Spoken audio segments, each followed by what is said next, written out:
ఇక డీటెయిల్స్ చూస్తే పార్వతీపురం మన్యం జిల్లా నీచుక వలసలో కురుపాం ఎమ్మెల్యే జగదీశ్వరి ఆధ్వర్యంలో రైతన్న మీకోసం కార్యక్రమం జరిగింది.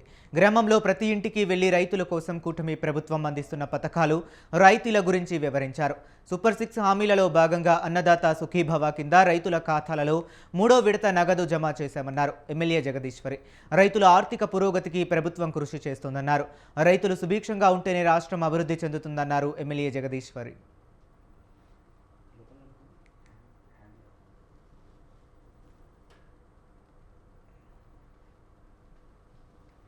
మరి రైతులకి అందరికి కూడా మాట ఇచ్చారు. 20,000 రూపాయలు మీకు మీ ఖాతాల్లో జమ చేస్తామని చెప్పాం. అదేవిధంగా ఈసారి 3వ విడత మొన్న 6,000 వేయడం జరిగింది. అందరు రైతులు చక్కగా ఉండాలని చెప్పేసి నిజంగా కూటమి ప్రభుత్వం ఒక మంచి ఉద్దేశంతో ముందుకు పోవడం జరుగుతుంది. మీరందరూ కూడా ఒకటే గమనించండి, ఎవరు కూడా ఇంత తక్కువ సమయంలో ఏవైతే మీకు హామీలు ఇచ్చామో 6 గ్యారంటీలు ఇచ్చామో గ్యారంటీలన్నీ అమలు చేయడం జరుగుతుంది. మీకు మాట ఇచ్చే విధంగా అన్ని కూడా పెన్షన్స్ 1000 రూపాయలు పెంచడం జరిగింది. అలాగే జాబ్ క్యాలెండర్ కూడా విడుదల చేయడం జరిగింది. మరి కిందసారి 16,000 పైచిలకు టీచర్ పోస్టులు భర్తీ చేసాం. అలాగే కానిస్టేబుల్ కూడా తీసాం. మరి ఈసారి నిన్ననే కొత్తగా 10,060 పోస్టులు భర్తీ చేయడం జరిగింది. ఇవన్నీ కూడా ప్రతిసారి కూడా మీకు ఏవైతే హామీ ఇచ్చామో అవన్నీ కూడా నెరవేర్చడం జరుగుతుంది. మరి రైతులకి లోకేష్ ప్రకటించిన జాబ్ క్యాలెండర్పై టీడీపీ కట్టుబడి ఉందని తిరుపతి పార్లమెంట్ అధ్యక్షురాలు పనబాక లక్ష్మి అన్నారు. యువతకు మెరిట్, పారదర్శకత ఆధారంగా ఉద్యోగాలు కల్పించే ఉద్దేశంతో క్యాలెండర్ విడుదల చేస్తున్నట్లు పేర్కొన్నారు. ప్రభుత్వం ఏర్పాటైన వెంటనే డీఎస్పీతో కలిసి సంతకం చేస్తామని చెప్పి మాట నిలబెట్టుకున్నామని లక్ష్మి ప్రశంసించారు. దివ్యాంగులకు ఉచిత బస్సు సౌకర్యం, 6,000 రూపాయల పెన్షన్ వంటి పథకాలు అమలు చేస్తున్నట్లు చెప్పారు. లీగల్ క్లియరెన్స్ తర్వాత షెడ్యూల్ ప్రకారం నోటిఫికేషన్లు విడుదల చేస్తామని పనబాక లక్ష్మి తెలిపారు.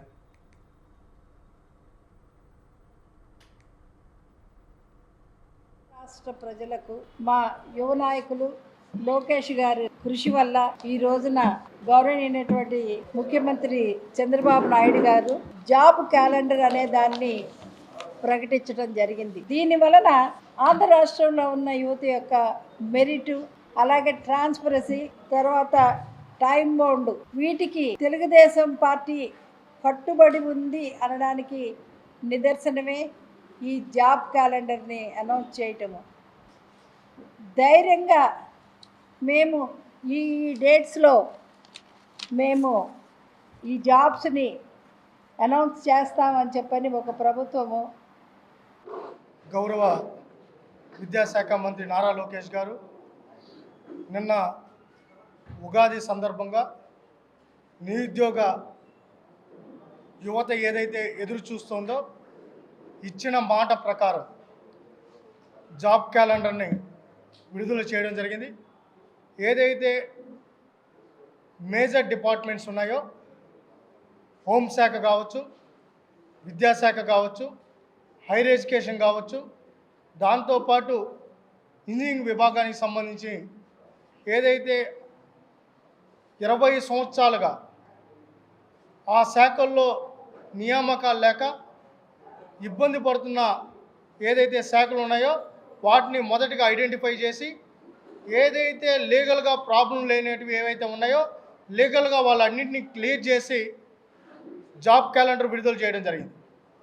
ఏదైతే యువగలం పాదయాత్రలో ఇచ్చిన మాట ప్రకారం జాబ్ క్యాలెండర్ ప్రతి సంవత్సరం కూడా విడుదల చేస్తూ ఈరోజు నిన్న కూడా ఉగాది పండుగ సందర్భంగా జాబ్ క్యాలెండర్ విడుదల చేసిన రాష్ట్ర ప్రభుత్వం, అదేవిధంగా ముఖ్యంగా నారా లోకేష్ గారి ఒక పాదయాత్ర ఒక్కసారి చూస్తే యువతకు ఉద్యోగ అవకాశాలు కల్పిస్తామని ఏదైతే మాట ఇచ్చారో ఆ మాట నిలబెట్టుకునే విధంగా ఈరోజు ప్రభుత్వ పరంగా నిర్ణయాలు చేయడమే కాకుండా యువతకే కాకుండా ఈరోజు రాష్ట్ర వ్యాప్తంగా ఆయన పర్యటనలో తీసుకున్న నిర్ణయాలు చూస్తే ఏదైతే కుల వృత్తులు, చేతి వృత్తులు, బీసీలు, ఎస్సీలు, ఎస్టీలు, మైనార్టీలు, అగ్రవర్ణాల్లో ఉండే పేదల యొక్క వాటన్నిటిని కూడా అమలు చేసే దిశగా బడ్జెట్లో కేటాయించడమే కాకుండా ఈరోజు అంచెలంచెలుగా చూసుకుంటే ప్రభుత్వం ఏర్పడిన నాటి నుంచి కూడా గత ప్రభుత్వం మా యువ నాయకుడు నారా లోకేష్ గారు ఒక కొత్త జీవితాన్ని ఇచ్చాడు. ఈరోజు సుమారుగా 10,060 పోస్టులు గ్రూప్ 1 కావచ్చు, అన్ని పోస్టులు కూడా వాళ్ళు డిక్లేర్ చేయడం యువతలో మంచి ఆనందం కలిగించింది.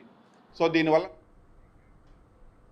గుంటూరు నగరపాలక సంస్థ స్పెషల్ ఆఫీసర్గా జిల్లా కలెక్టర్ తమీం అన్సారియా బాధ్యతలు స్వీకరించారు. నగరపాలక సంస్థలో పరిపాలనను మరింత సమర్థవంతంగా నిర్వహించేందుకు ఈ నియామకం కీలకంగా మారింది. నగరంలో అభివృద్ధి పనులు, పారిశుద్ధ్యం, పన్నుల వసూలు, ప్రజా సమస్యల పరిష్కారం వంటి అంశాలపై ప్రత్యేక దృష్టి సారిస్తారు ప్రత్యేక అధికారి. నగరపాలక సంస్థలో పారదర్శకత, వేగవంతమైన సేవలందించడం, పెండింగ్ ప్రాజెక్టులను పూర్తి చేయడం వంటి లక్ష్యాలతో ముందుకు సాగుతానని ప్రత్యేక అధికారి తెలిపారు. రాష్ట్ర ప్రభుత్వం విడుదల చేసిన జాబ్ క్యాలెండర్పై నిరుద్యోగులకు వరమని ఎమ్మెల్యే బడేటి చంటి అన్నారు. ఎన్నికల సమయంలో నారా లోకేష్ ఇచ్చిన 20 లక్షల ఉద్యోగ కల్పన హామీని ప్రభుత్వం పకడ్బందీగా అమలు చేస్తుందని చంటి తెలిపారు. జాబ్ మేళల నిర్వహణ, ఏపీకి కొత్త కంపెనీలను ఆహ్వానించడం, జాబ్ క్యాలెండర్ ద్వారా ఉద్యోగాల భర్తీ జరుగుతుందన్నారు. కూటమి ప్రభుత్వం అధికారంలోకి వచ్చాక డిఎస్సి, పోలీస్ శాఖ, మెడికల్, ఇంజనీరింగ్ విభాగాల్లో పలు ఉద్యోగాలు కల్పించామని వెల్లడించారు. యువత ఇతర రాష్ట్రాలకు వెళ్లకుండా ఏపీలోనే ఉపాధి పొందేలా చర్యలు తీసుకుంటున్నామని తెలిపారు. ఈ సందర్భంగా ఎమ్మెల్యే చంటి వైసీపీ నాయకులపై తీవ్ర విమర్శలు గుప్పించారు. పవన్ కళ్యాణ్ గారు, లోకేష్ గారి తరపున ఏదైతే 20 లక్షల ఉద్యోగాలు మరి యువతకి కల్పిస్తామని చెప్పారో దాన్ని దృష్టిలో పెట్టుకుని అది గవర్నమెంట్ పరంగా అవ్వచ్చు, అదేవిధంగా జాబ్ మేళాల ద్వారా అవ్వచ్చు, అలాగే ఏదైతే కంపెనీలు మన ఆంధ్రప్రదేశ్కి వచ్చి ఆ కంపెనీల్లో ఉద్యోగాలు అవ్వచ్చు, అందరూ కూడా యువత ఎవరి కాళ్ళ మీద వాళ్ళు నిలబడాలనే ఉద్దేశంతో మరి అనేక వ్యయ ప్రయాసాలు కోర్చి మరి రాష్ట్రానికి అనేక పరిశ్రమలు తీసుకురావడం జరిగింది. అందులో భాగంగానే మరి జాబ్ క్యాలెండర్ అనేది గత 5 సంవత్సరాల్లో ఏ ఒక్కటి కూడా రిలీజ్ చేయాల, అలాగే డిఎస్సి రిలీజ్ చేయాల. డిఎస్సి చేసి ఏదైతే ఉపాధ్యాయులకు ఉద్యోగాలు ఇచ్చారో అందులో భాగంగానే మరి ఏదైతే గవర్నమెంట్ ఆఫీసుల్లో అనేక డిపార్ట్మెంట్లో, పోలీస్ డిపార్ట్మెంట్లో అవ్వచ్చు, అలాగే ఎక్సైజ్ డిపార్ట్మెంట్లో అవ్వచ్చు, అదేవిధంగా ఇంజనీరింగ్ డిపార్ట్మెంట్లో అవ్వచ్చు, అన్నిట్లో కలిపి 10,060 ఉద్యోగాలు ఉంటే దానికి ఏ నెల మంత్రి నారా లోకేష్ జాబ్ క్యాలెండర్ మాట నిలబెట్టుకున్నారని ప్రశంసించారు కడప జిల్లా టీడీపీ అధ్యక్షులు భూపేష్ సుబ్బరామిరెడ్డి. జాబ్ క్యాలెండర్ విడుదల సందర్భంగా జిల్లా టీడీపీ ఆఫీసులో మీడియా సమావేశం నిర్వహించారు. ఏటా జాబ్ క్యాలెండర్ ఇస్తామని ఎన్నికల ముందు ఇచ్చిన హామీని లోకేష్ నిలబెట్టుకున్నారని తెలిపారు. ఏపీలో 10,060 ఉద్యోగాల భర్తీకి ఉగాది రోజున జాబ్ క్యాలెండర్ విడుదల చేశారన్నారు. యువతకు 20 లక్షల ఉద్యోగాల కల్పనే లక్ష్యంగా కూటమి ప్రభుత్వం పనిచేస్తుందని భూపేష్ సుబ్బరామిరెడ్డి చెప్పారు. చంద్రబాబు, లోకేష్ యువతకు అండగా నిలిస్తే జగన్ ఉద్యోగ, ఉపాధి అవకాశాలు లేకుండా చేశారని విమర్శించారు. కానుకగా జాబ్ క్యాలెండర్ రిలీజ్ చేయడం జరిగింది. యువగలం హామీని నిలబెట్టుకోవడం జరిగింది. ఇది ప్రజా ప్రభుత్వం. యువగలం పాదయాత్రలో ఉద్యోగ అవకాశాల కల్పన, నిరుద్యోగ యువతకు ఉద్యోగాలు రావాలనే ఉద్దేశంతో నారా లోకేష్ బాబు గారు పాదయాత్రలో ప్రధానంగా ఈ సమస్యను గమనించినారు. దాన్ని దృష్టిలో పెట్టుకునే ఈరోజు మొదటి విడత జాబ్ క్యాలెండర్ కానీ, ఈరోజు ఉగాదికి మరో విడతగా జాబ్ క్యాలెండర్ రిలీజ్ చేసి 10,060 ఉద్యోగాలను నోటిఫికేషన్ ఇవ్వడం జరిగింది. ముందుగా నారా లోకేష్ బాబు గారు.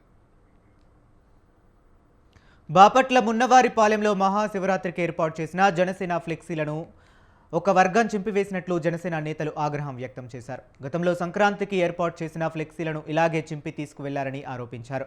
ఆ సమయంలో ఊర్లో గొడవ ఎందుకని తామే సరిపెట్టుకున్నామని జనసేన నేతలు తెలిపారు.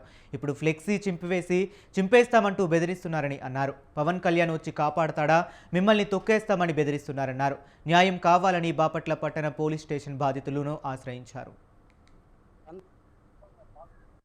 అన్న, జనసేన పార్టీ మేము తరఫున ఇక్కడ ఫ్లెక్సీలు వేసుకుంటే చింపేసి పవన్ అనేవాడు గందరగోళం కొట్టి మమ్మల్ని చేస్తున్నాడు అన్న. చేసినా కానీ నైట్ ముందు తాగిచ్చి కొట్టించి ఆల్రెడీ చండాలంగా మాట్లాడటం, కొడతాం, ఈ పార్టీలో ఉండొద్దు, నరికేస్తాను, నువ్వు వేరే పార్టీలోకి రావాల్సింది మా పార్టీలోకి అని చెప్పి జగన్ పార్టీలోకి రావాలని చెప్పి ప్రతిసారి కొట్టి నన్ను గందరగోళంగా చేశాడన్న. నా కాలు అయితే బాగోదు, కుంటుగా ఉంటాను అని ఇలా చేసి ఇబ్బంది పెట్టాడన్న. బాగా ఇబ్బంది పెడుతున్నాడు.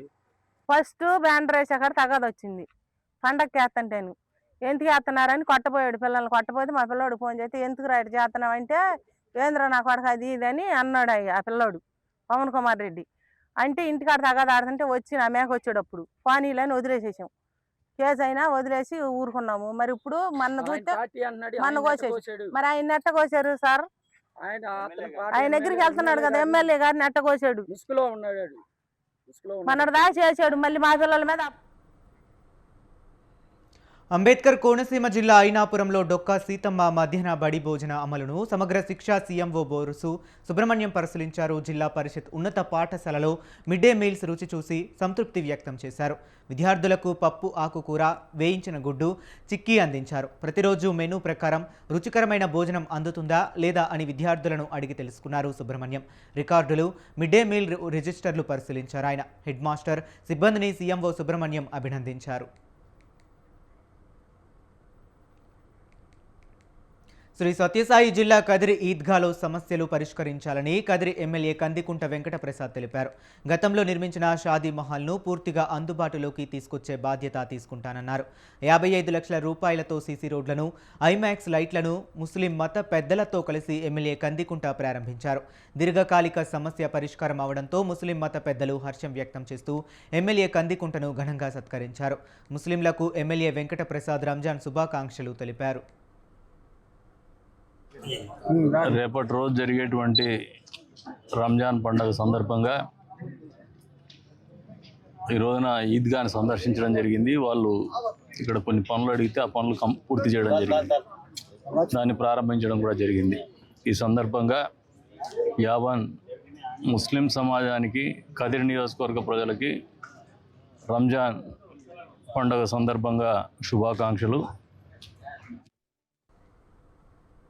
విద్యార్థులకు మెనూ ప్రకారం నాణ్యమైన భోజనం అందించాలని సిరిసిల్ల జిల్లా కలెక్టర్ గరిమా అగర్వాల్ సూచించారు.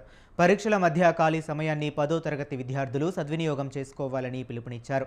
మ్యాథ్స్, సైన్స్ సబ్జెక్టులలో విద్యార్థులకు పలు ప్రశ్నలు వేసి సమాధానాలు రాబట్టారు. మండేపల్లి గిరిజన సంక్షేమ గురుకుల పాఠశాల, కాలేజీలో కలెక్టర్ గరిమా అగర్వాల్ ఆకస్మికంగా తనిఖీ చేశారు. టీచర్లు, సిబ్బంది హాజరు రిజిస్టర్, కిచెన్, స్టోర్ రూమ్ను పరిశీలించారు. స్టోర్ రూమ్లో సరుకుల నాణ్యతను తనిఖీ చేశారు. మెనూ చార్జ్ పరిశీలించి ఆహార పదార్థాలను పరిశీలించారు. హాస్టల్ ఆవరణలో పలు అభివృద్ధి పనుల పురోగతిపై ఆరా తీశారు.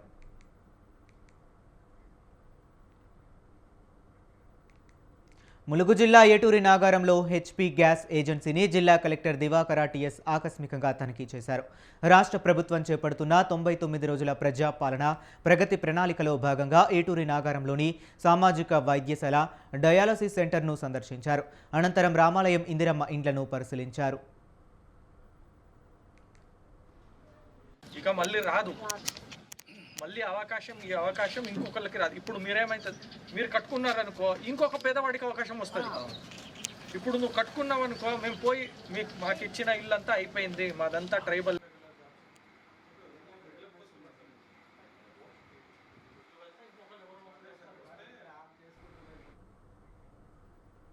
కరీంనగర్లో ఆశా వర్కర్ల ఆందోళన ఉద్రిక్తతకు దారితీసింది. తమ సమస్యలు పరిష్కరించాలని డిమాండ్ చేస్తూ తెలంగాణ చౌరస్తా నుంచి మంత్రి పొన్నం ప్రభాకర్ నివాసం ముట్టడికి ర్యాలీగా వెళుతున్న వర్కర్లను పోలీసులు అడ్డుకున్నారు. ఈ క్రమంలో ఇరు వర్గాల మధ్య తోపులాట చోటు చేసుకోవడంతో గందరగోళం నెలకొంది. నిరసనకారులను అదుపులోనికి తీసుకున్న పోలీసులు బలవంతంగా వాహనాల్లో స్టేషన్కు తరలించారు.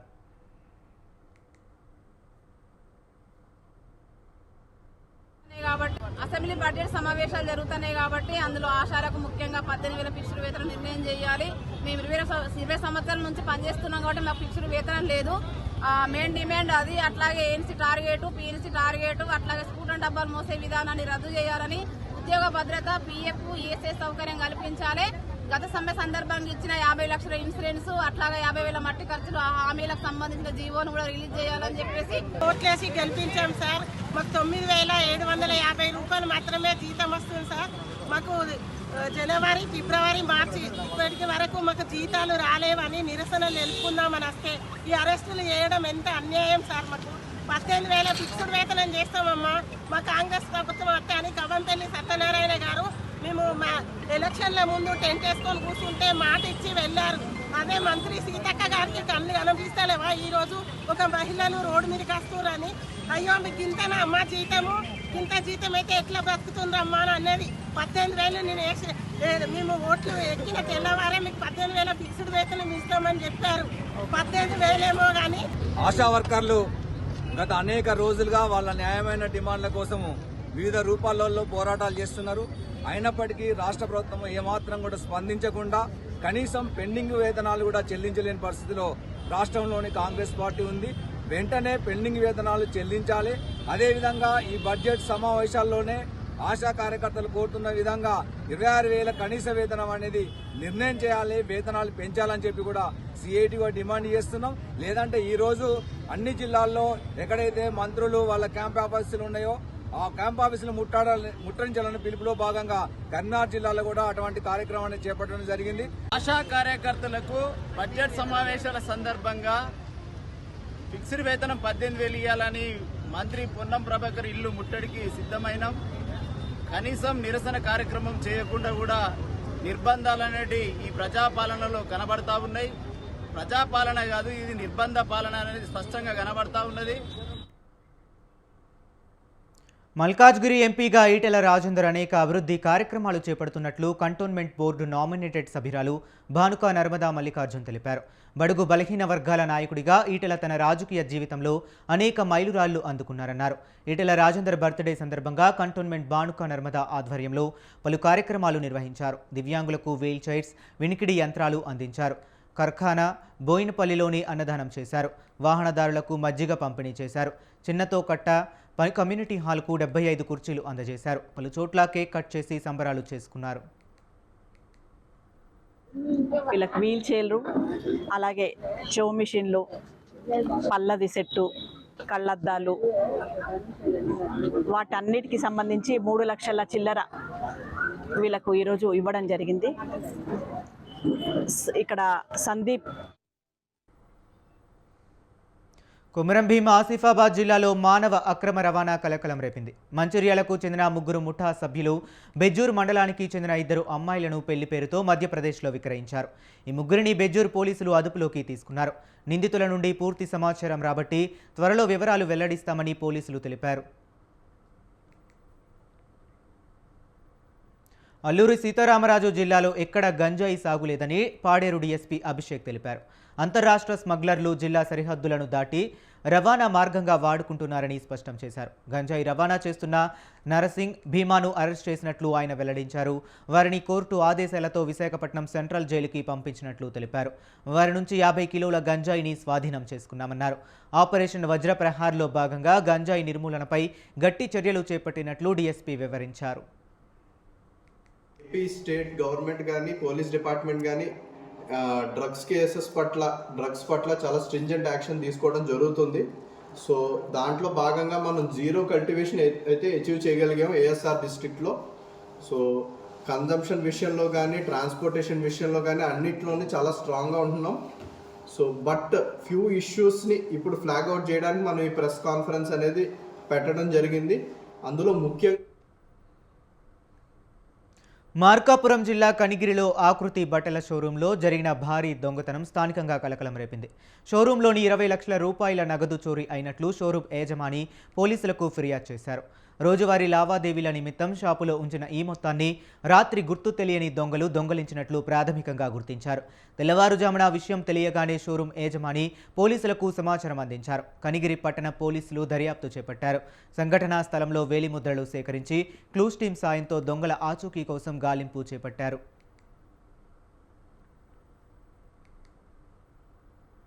మార్కాపురం జిల్లా కనిగిరిలో ఉద్రిక్త పరిస్థితులు నెలకొన్నాయి. 9వ వార్డులో మృతి చెందిన చొప్పారపు అంజమ్మ అంత్యక్రియలు నిర్వహణకు వాల్మీకి బోయలు పూర్వకాలం నాటి శ్మశాన వాటికకు మృతదేహాన్ని తీసుకువెళ్లారు. మార్గ మధ్యంలో పోలీసులు, రెవెన్యూ అధికారులు అడ్డుకొని ఆ స్థలం ప్రైవేటు భూమి అని, అక్కడ అంత్యక్రియలు చేసేందుకు అనుమతి లేదని చెప్పారు. దీంతో ఆగ్రహించిన వాల్మీకి బోయలు తాత ముత్తాతల కాలం నుంచి అక్కడే అంత్యక్రియలు చేస్తున్నామంటూ అధికారులతో వాగ్వాదానికి దిగారు. సుమారు 4 గంటల పాటు మృతదేహంతో నిరసన చేపట్టారు. ప్రభుత్వం అధికారుల తీరుపై తీవ్ర ఆగ్రహం వ్యక్తం చేశారు. కులస్తులు ఒక నెల క్రితం మాకు కంప్లైంట్ పెట్టున్నారు. మేము ఇక్కడ స్థలం శ్మశానానికి వాడుతుంటే మాకు అడ్డగించారు అనేది వాళ్ళ ఆరోపణ. అందునిమిత్తం మేము ప్రస్తుతానికి స్థలం అనేది విచారించాలి. అది రికార్డు దాఖలా పట్టాలండి. పోలీసు వారు కూడా మాది వచ్చేసి బోయపాలెం దగ్గరలో ఉన్న కాసులకూర ఎంజిన్ పక్కన 554 సర్వే నెంబర్లో కనీసం రాజుల కాడి నుంచి మేము వేసుకుంటున్నాం. దాదాపు 250 సంవత్సరాల నుంచి వేసుకుంటున్నాము. ఇప్పుడు వచ్చిన అధికారులు కానీ అందరు కానీ రిజిస్టర్లు అని చెప్పేసి 554లో 5 ఎకరాల 34 సెంట్లలో మేము కేవలం ఉన్నది 30 సెంట్లలో 200 సంవత్సరాల నుంచి రిజిస్టర్లు ఏంది ఇప్పుడు రిజిస్టర్లు అంటున్నారు. మాకు తెలియట్లేదు ఏం చేయాలో. దగ్గరలో ఉన్న విశాఖపట్నం జిల్లా సింహగిరిపై న్యూఢిల్లీకి చెందిన నేషనల్ డిఫెన్స్ కాలేజ్ బృందం సందడి చేసింది. విశాఖపట్నం జిల్లా పర్యటనలో భాగంగా ఎన్డీసీ అధ్యాపకులు సభ్యుల బృందం భక్తి శ్రద్ధలతో శ్రీ వరాహలక్ష్మీ నరసింహస్వామిని దర్శించుకున్నారు. బృంద సభ్యులు తొలుత ఆలయంలోని ప్రసిద్ధ కపస్తంభాన్ని ఆలింగనం చేసుకుని మొక్కులు చెల్లించుకున్నారు. దర్శనం అనంతరం ఆలయ వేద పండితులు బృందం సభ్యులకు వేద మంత్రోచ్చరణతో వేద ఆశీర్వచనం చేశారు. ఆలయ అధికారులు డిఫెన్స్ కాలేజీ సభ్యులను స్వామివారి శేషవస్త్రంతో సత్కరించి స్వామివారి ప్రసాదాలు అందజేశారు.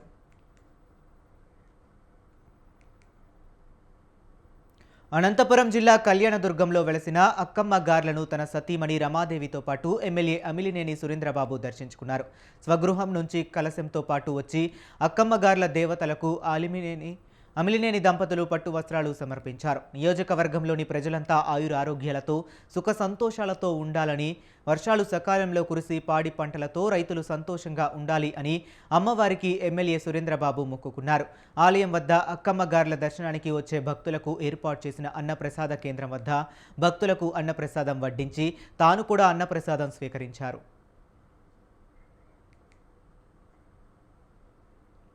కోనసీమ జిల్లా మురుమల్లలో భద్రకాళి సమేత శ్రీ వీరేశ్వర స్వామి ఆలయ పునరుద్ధరణకు ప్రభుత్వ విప్ ఎమ్మెల్యే దాట్ల సుబ్బరాజు శ్రీకారం చుట్టారు. ప్రస్తుతం ఆలయాన్ని తొలగించి పూర్తిగా రాతితో కొత్తగా నిర్మించనున్నట్లు సుబ్బరాజు తెలిపారు. ఆలయ పునర్నిర్మాణానికి ప్రభుత్వం 4 కోట్ల రూపాయలు మంజూరు చేసినట్లు పేర్కొన్నారు. మొత్తం ప్రాజెక్టు వ్యయం సుమారు 10 నుంచి 12 కోట్ల రూపాయల వరకు ఉంటుందన్నారు. మిగిలిన నిధుల కోసం దాతలు సహకరించాలని ఎమ్మెల్యే విజ్ఞప్తి చేశారు. ఆలయంలో మూల విరాట్ను కదపకుండా పీఠాధిపతుల సలహాలతో పునర్నిర్మాణ పనులు చేపడుతున్నట్లు తెలిపారు. స్వామి పీఠం ఉందో మరి పూర్వం పెద్దలు చెప్పినట్టుగా అది ఇక్కడ నుంచి పోలవరాన్ని తీసుకెళ్లాలనే ఉద్దేశంతో ఇక్కడికి వచ్చినప్పుడు మురమల్ల వచ్చినప్పటికి ఆ రోజు మురమండల దీక్ష చేసిన గ్రామం